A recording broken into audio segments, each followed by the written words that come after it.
آج مت چلاؤ، تم کو ہم سے کچھ مدد نہیں ملے گی۔ میری آیتیں تم کو پڑھ پڑھ کر سنائی جاتی تھی اور تم الٹے پاؤں پھر پھر جاتے تھے، ان سے سرکشی کرتے، گویا ایک قصہ گو کو چھوڑ کر چلے جاتے تھے۔ کیا انہوں نے اس کلام میں غور نہیں کیا، یا ان کے پاس کوئی ایسی چیز آئی ہے جو ان کے اگلے باپ دادوں کے پاس نہیں آئی تھی، یا یہ اپنے پیغمبر کو جانتے پہچانتے نہیں اس وجہ سے ان کو نہیں مانتے؟ کیا یہ کہتے ہیں کہ اسے جنون ہے؟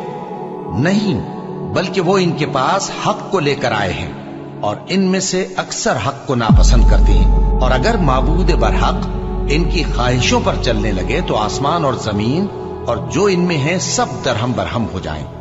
بلکہ ہم نے ان کے پاس ان کی نصیحت کی کتاب پہنچا دی ہے، اور یہ اپنی کتاب نصیحت سے منہ پھیر رہے ہیں۔ کیا تم ان سے تبلیغ کے صلے میں کچھ مال مانگتے ہو؟ تو تمہارے پروردگار کا دیا ہوا مال بہت اچھا ہے، اور وہ سب سے بہتر رزق دینے والا ہے، اور تم تو ان کو سیدھے راستے کی طرف بلاتے ہو۔